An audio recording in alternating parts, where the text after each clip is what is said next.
ओम शांति। 30 मई 2024 की बाबा के महावाक्य। बाबा कहते, मीठे बच्चे, तुम्हें पहला पहला निश्चय चाहिए कि हमको पढ़ाने वाला स्वयं शांति का सागर, सुख का सागर बाप है। कोई मनुष्य किसी को सुख शांति नहीं दे सकता। तुम्हें पहला पहला निश्चय चाहिए कि हमको पढ़ाने वाला स्वयं शांति का सागर, सुख का सागर बाप है। कोई मनुष्य किसी को सुख शांति नहीं दे सकता। प्रश्न, सबसे ऊंची मंजिल कौन सी है? उस मंजिल को पाने का पुरुषार्थ क्या है? सबसे ऊंची मंजिल कौन सी है? उस मंजिल को पाने का पुरुषार्थ क्या है? उत्तर, एक बाप की याद पक्की हो जाए, बुद्धि और तरफ की तरफ ना जाए, ये ऊंची मंजिल है। इसके लिए आत्म अभिमानी बनने का पुरुषार्थ करना पड़े। जब तुम आत्म अभिमानी बन जाएंगे तो सब विकारी ख्यालात खत्म हो जाएंगे, बुद्धि का भटकना बंद हो जाएगा, देह की तरफ बुद्धि बिल्कुल ना जाए। ये मंजिल है, इसके लिए आत्म अभिमानी भव। ओम शांति। रूहानी बच्चों प्रति रूहानी बाप बैठ समझाते हैं। इनको माना ब्रह्मा को रूहानी बाप नहीं कहेंगे। आज के दिन को सतगुरुवार कहते हैं। गुरुवार कहना भूल है। सतगुरुवार। गुरु लोग तो बहुत ढेर हैं, सतगुरु एक ही है। बहुत है जो अपने को गुरु भी कहते हैं, सतगुरु भी कहते हैं। अभी तुम बच्चे समझते हो, गुरु और सतगुरु में तो फर्क है। सत्य अर्थात सत्य एक बाप ही निराकार बाप को कहा जाता है, ना कि मनुष्य को। सच्चा ज्ञान तो एक बार ज्ञान सागर बाप आकर देते हैं। मनुष्य को कभी सच्चा ज्ञान नहीं दे सकते। सच्चा है ही एक निराकार बाप। इनका नाम है ब्रह्मा। ये किसी को भी ज्ञान दे न सके। ब्रह्मा में ज्ञान कुछ भी नहीं था, अभी भी कहेंगे इनमें सारा ज्ञान है नहीं। संपूर्ण ज्ञान तो ज्ञान सागर परम पिता परमात्मा में ही है। अभी ऐसा कोई मनुष्य है नहीं जो अपने को सतगुरु कहला सके। सतगुरु माना संपूर्ण सत्य। तुम जब सत्य बन जाएंगे तो फिर ये शरीर नहीं रहेगा। मनुष्य को कभी सतगुरु नहीं कह सकते। मनुष्यों में तो पाई भी ताकत नहीं। ये खुद कहते हैं, मैं भी तुम्हारे जैसा मनुष्य हूँ, इसमें ताकत की बात उठ नहीं सकती। ये तो बाप पढ़ाते हैं, ना कि ब्रह्मा। ये ब्रह्मा भी उनसे पढ़कर फिर पढ़ाते हैं। तुम ब्रह्मा कुमार कुमारियाँ कहलाने वाले भी परमपिता परमात्मा सतगुरु से पढ़ते हो। तुमको उनसे ताकत मिलती है। ताकत का मतलब ये नहीं किसी के साथ लड़ाई करो या गिर पड़े, नहीं। ये रूहानी ताकत जो रूहानी बाप द्वारा मिलती है।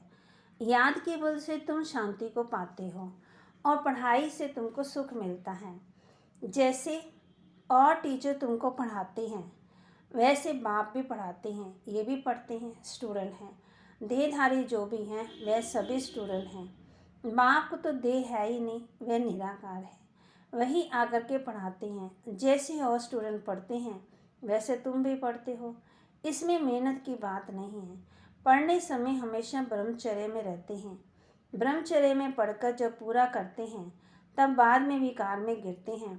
मनुष्य तो मनुष्य जैसे ही देखने में आते हैं, कहेंगे फलाना आदमी है, ये LLB है, ये फलाना ऑफिसर है। पढ़ाई पर टाइटल मिल जाता है, शक्ल तो वही है। उस जिस्मानी पढ़ाई को तुम जानते हो। साधु संत आदि जो भी शास्त्र पढ़ते पढ़ाते हैं उनमें कोई बढ़ाई नहीं, उनसे कोई की शांति नहीं मिल सकती। खुद भी शांति के लिए धक्के खाते। जंगल में अगर शांति होती तो वापस क्यों लौटते। मुक्ति को कोई पता ही नहीं है। जो भी अच्छे अच्छे नामी राम कृष्ण परमहंस आदि होकर गए हैं वे जन्म लेते ही आए हैं और यहाँ ही जन्म लेना है। मुक्ति जीवन मुक्ति को कोई भी पाते नहीं है। तमो प्रधान बनना ही है। देखने में तो कुछ नहीं आता है। कोई से पूछो तुमको गुरु से क्या मिलता है, कहेंगे शांति मिलती है, परंतु मिलता को तो कुछ भी नहीं है। शांति का अर्थ ही नहीं जानते। अभी तुम बच्चे समझते हो बाबा ज्ञान का सागर है और कोई साधु संत गुरु आदि शांति का सागर हो ना सके। मनुष्य किसी को सच्ची शांति दे ही नहीं सकते हैं। तुम बच्चों को पहले पहले तो निश्चय करना है शांति का सागर एक बाप है जो हमको पढ़ाते हैं सृष्टि का चक्कर कैसे फिरता है। मैं भी बाप ने समझाया है। मनुष्य को कभी भी सुख शांति दे नहीं सकते हैं। ये माना ब्रह्मा उनका रथ है। तुम्हारी जैसे स्टूडेंट ही है। ये भी गृहस्थ भान में रहने वाला था। सिर्फ बाप को अपना रथ लोन पर दिया, सो भी वानप्रस्थ अवस्था में तुमको समझाने वाला एक बाप है। मैं बाप कहते हैं सबको निर्विकारी बनना है। जो खुद नहीं बन सकते तो फिर अनेक प्रकार की बातें करेंगे, गालियाँ भी देंगे। समझती है हमारा जन्म जन्मांतर का भोजन जो बाप का वर्षा मिला हुआ है वह छुड़ाते हैं। अब छुड़ाते तो वह बेहद का बाप है। इनको तो उनसे छुड़ाया। बच्चों को बचाने की कोशिश की, जो निकल सके उनको निकाला। अब तुम बच्चों की बुद्धि में है कि हमको पढ़ाने वाला कोई मनुष्य नहीं है, सर्वशक्तिमान एक ही है, निराकार बाप को कहा जाता है और किसी को कहा नहीं जा सकता। वही तुमको नॉलेज दे रहे हैं, बाप ही तुमको समझाते हैं। ये विकार तुम्हारा सबसे बड़ा दुश्मन है, इनको छोड़ो। फिर जो नहीं छोड़ सकते हैं वह कितना झगड़ा करते हैं। माताएं भी कोई कोई ऐसी निकल पड़ती हैं जो विकार के लिए कितना हंगामा करती हैं। अभी तुम हो संगम युग पर, ये कोई भी नहीं जानते। ये पुरुषोत्तम संगम युग है। बाप कितना अच्छे समझाते हैं। बहुत ही जिनको पूरा निश्चय है। कोई को सेमी निश्चय है, कोई को 100%, कोई को 10% भी है। अब भगवान श्रीमत देते हैं, बच्चे मुझे याद करो। ये है बाप का बड़ा फरमान। निश्चय हो तब तो उस फरमान पर चले ना। बाप कहते मेरे मीठे बच्चों, तुम अपने को आत्मा समझ बाप को याद करो। इनको याद नहीं करना है। मैं नहीं कहता, बाबा मेरे द्वारा तुमको कहते हैं। जैसे तुम बच्चे पढ़ते हो, ये भी पढ़ता है। सब स्टूडेंट हैं, पढ़ाने वाला एक टीचर है। वह सब मनुष्य पढ़ाते हैं, यहाँ तुमको ईश्वर पढ़ाते हैं। तुम आत्मा पढ़ती हो, तुम्हारी आत्मा फिर पढ़ाती है। इसमें बहुत आत्माभिमानी बनना है। बैरिस्टर इंजीनियर आत्मा ही बनती है। आत्मा को अब देह अभिमान आ गया है।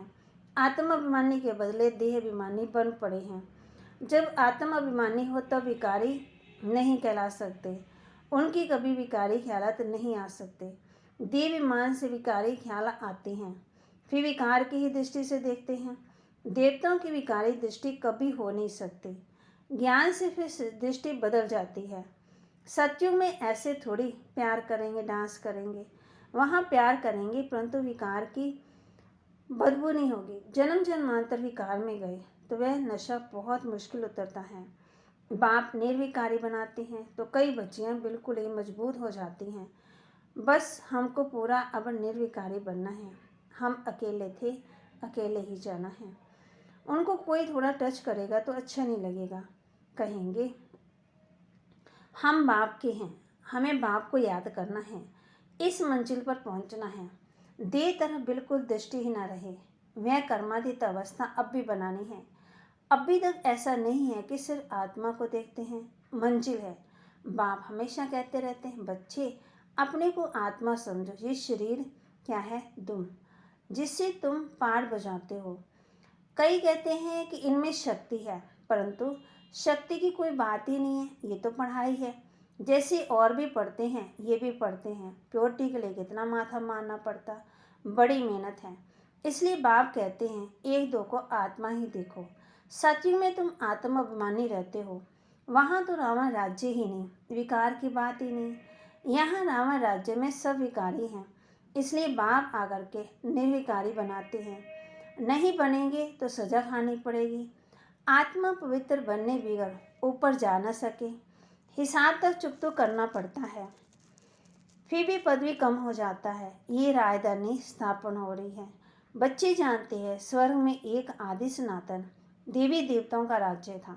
पहले पहले तो जरूर एक राजा रानी ही होंगे, फिर राजधानी होंगी। प्रजा ढेर बनती है, उसमें अब कहते उसमें भी फर्क, जिसमें पूरा निश्चय नहीं, वह पूरा पढ़ नहीं सकेंगे, पवित्र बन न सकेंगे। आधा कल्प के पतित एक जन्म में 21 जन्मों के लिए पावन बने। मासी का घर है क्या? मुख्य है ये विकार की बात। क्रोध आदि इतना नहीं है। कहाँ बुद्धि जाती है तो जरूर बाप को याद करते हैं। बाप की याद पक्की हो जाएगी तो फिर और को तरफ बुद्धि नहीं जाएगी। बहुत ऊंची मंजिल है। पवित्रता की बात सुनकर आग में जल मरते हैं। कहते हैं ये बात तो कभी सुनी ही नहीं, कहीं नहीं, कोई शास्त्रों में नहीं है, बड़ा मुश्किल समझते हैं।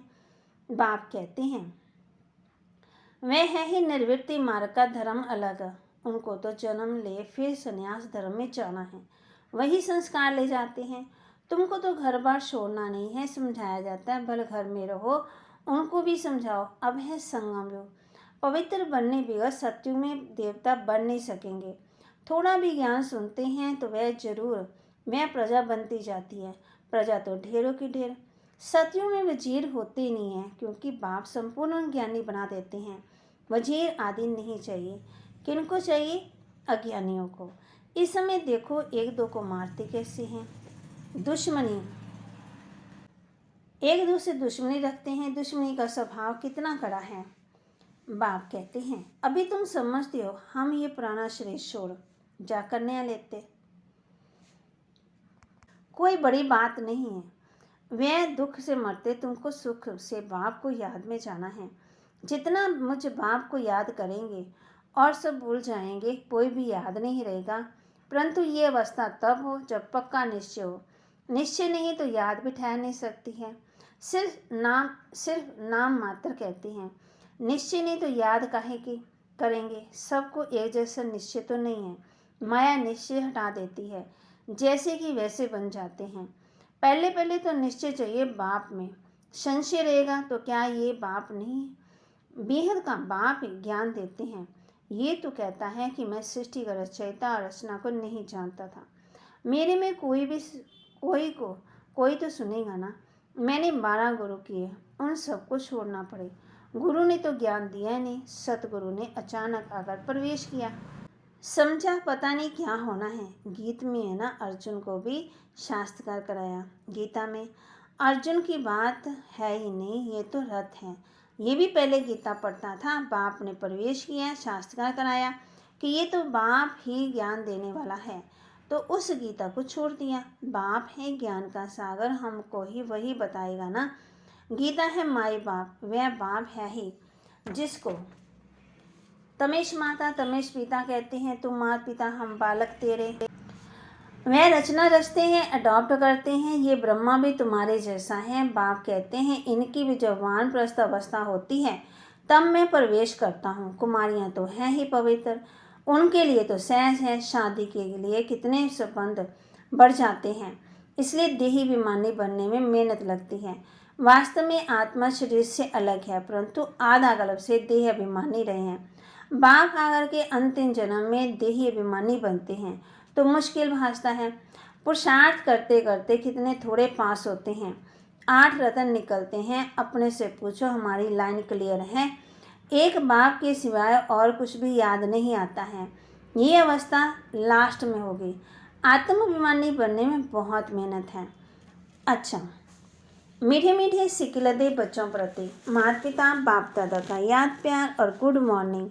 रूहानी बाप के रूहानी बच्चों को नमस्ते। रूहानी बच्चों की रूहानी बाप दादा को दिल व जान सिकवा प्रेम से नमस्ते। धारणा के लिए मुख्य सार ज्ञान से अपनी दृष्टि का परिवर्तन करना है। आत्माभिमानी बन विकारी ख्यालात समाप्त करने हैं। किसी भी प्रकार की बांस माना बदबू ना रहे। देह तरफ बुद्धि बिल्कुल दृष्टि न जाए। ज्ञान से अपनी दृष्टि का परिवर्तन करना है। आत्माभिमानी बन विकारी ख्यालात समाप्त करने हैं। किसी भी विकार की बदबू ना रहे।